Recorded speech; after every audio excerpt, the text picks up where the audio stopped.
Bonjour à tous, on se retrouve aujourd'hui 6 janvier 2022 pour vous parler du projet Ben Protocol. Ce qu'il faut savoir en fait, c'est que c'est une plateforme d'échange de données Oracle qui connecte les données de notre vie réelle aux applications des blockchains via des API et les smart contracts. Le projet possède sa propre blockchain uniquement dédiée au transfert de données Oracle, le tout de manière décentralisée, hautement sécurisée et offrant un modèle de requête rapide avec des frais peu élevés.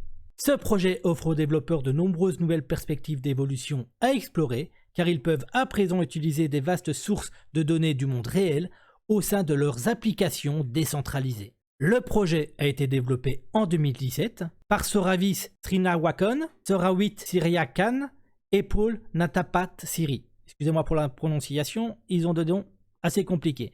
Puis déployé en 2019 sur la blockchain Ethereum. Il faut savoir aussi, c'est que le Ben Protocol a migré sur sa propre blockchain le 15 octobre 2020 lors de la mise à jour du Ben version 2.0 en utilisant Cosmos SDK. La société a ensuite rejoint l'Open API Initiative aux côtés de Microsoft, Google et IBM courant décembre 2020. Nous voici maintenant sur CoinMarketCap où on va continuer d'analyser le Ben Protocol. Comme vous pouvez le remarquer, c'est un projet DeFi et Oracle. Sur l'année, on est plutôt dans une tendance baissière, en tout cas par rapport au bull run qu'on a eu qui s'est déroulé au mois de mai. Là, on est plutôt toujours sur une tendance baissière, peut-être une reprise tendance haussière, mais on regardera ça un peu plus tard. Vous pourrez remarquer que le Ben Protocol est à la 200e place de monnaie, que la capitalisation boursière globale est de 202 millions de dollars, un peu plus, et qu'on ne sait pas, tous les tokens sont mis sur le marché. Donc c'est un point à faire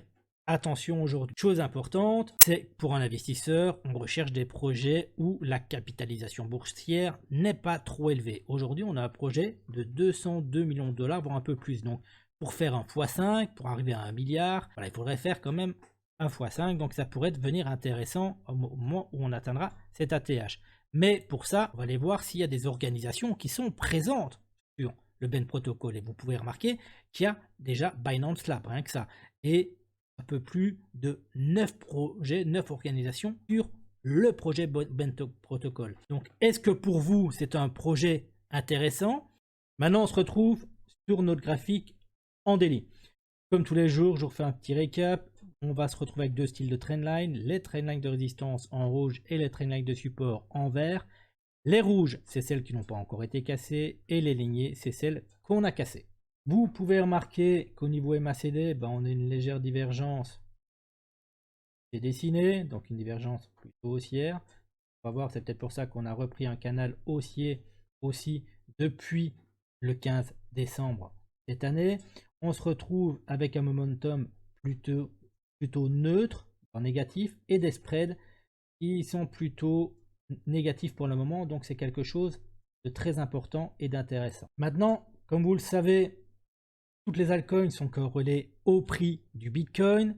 Donc, on va regarder un petit peu au niveau des volumes. Aujourd'hui, il ne faut pas oublier qu'on a une correction du BTC hier de 9% et que le BEN a perdu un peu plus de 18% sur la journée d'hier. Donc, si aujourd'hui le Bitcoin venait encore à chuter, on aurait une probabilité d'aller combler ce trou dans les volumes. Donc, de pouvoir revenir dans les 2,84$ plus ou moins. Maintenant, comme vous pouvez remarquer, on a une trendline de résistance qui avait débuté le 2 décembre 2021 et qui s'est terminée le 13 décembre. On a repris une légère tendance haussière, vous pouvez le remarquer, grâce à cette ligne de support verte que j'ai tracée. Maintenant, chose très importante, c'est qu'hier, on a cassé une deuxième zone de résistance qui avait débuté le 3 novembre 2021. Et aujourd'hui, on vient faire un pullback parfait à l'heure actuelle, à laquelle je vous parle.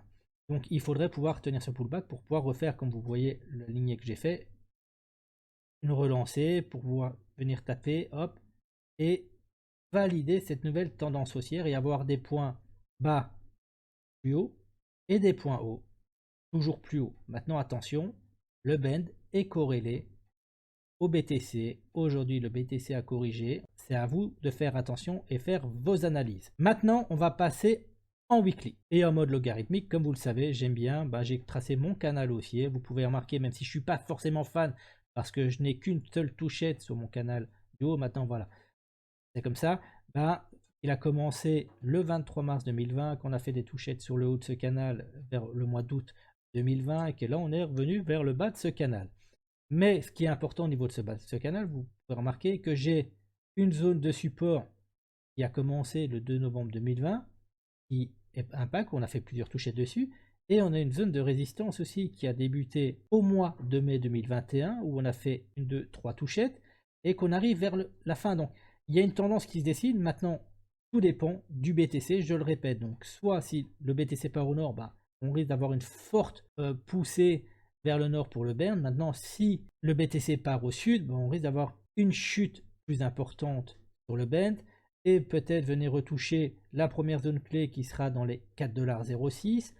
Et après, malheureusement, bah, ça risque de se casser complètement la gueule pour atteindre les plus ou moins 1 $. Donc aujourd'hui, est-ce que c'est le moment de rentrer? Oui, parce qu'on est en zone de rechargement pour ceux qui voient sur du long terme. Donc c'est quelque chose d'intéressant et on peut marquer que ce sont des points qui ont été défendus depuis le 19 octobre 2020. Donc ça a été défendu une fois, deux fois, trois fois, quatre fois, cinq fois. Maintenant, à force de défendre, donc est-ce que les gros portefeuilles qui sont dedans sont assez solides que pour tenir ce prix, on l'espère, mais en même temps, il y a une possibilité haussière qui est plus qu'élevée si on regarde si à la fin du bull run, si nous sommes toujours en bull run et qu'on va jusqu'au mois de mai plus ou moins, de faire un plus de 3600%.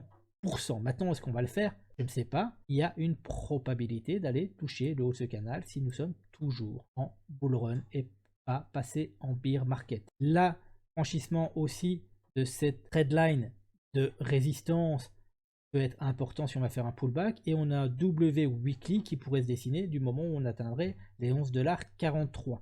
Donc il y a des probabilités, il y a des belles choses qui arrivent, c'est le temps qui va nous donner raison ou pas. Le but moi d'aujourd'hui, c'était de vous parler du projet et de savoir si pour vous il y a une possibilité d'investissement avec un minimum de risque sur un marché volatile et difficile. Maintenant on repasse en daily pour voir les zones de sortie qui sont possibles et comment moi je sors. Maintenant, c'est qu'un avis personnel. Je sors en DCA comme je rentre en DCA tout simplement.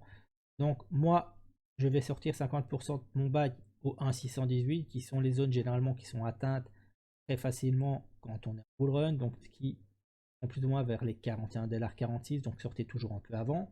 Et après, je vais sortir 30% de mon bag au 2,618, au 64,62 $, 10% au 3,618 vers les 87,78 $ et les 10 derniers pourcents au 4,236 à un peu plus de 102 $. Donc là, je sortirai peut-être un petit peu avant les 100 $, donc vers les 99 $ pour être sûr que ça sorte si on arrive jusque là. Non, voilà. Et c'est le marché qui nous donnera raison et de savoir si le bull run, il y a beaucoup de si aujourd'hui, mais malheureusement, c'est le marché des crypto-monnaies, si le bull run redémarre. Voilà, j'espère que cette vidéo vous a plu. N'hésitez pas à vous abonner, à liker et à mettre des commentaires pour ceux et celles qui aimeraient bien que je puisse vous analyser des crypto-monnaies dans le futur. Je souhaite à tous et à toutes une excellente fin de journée et à demain.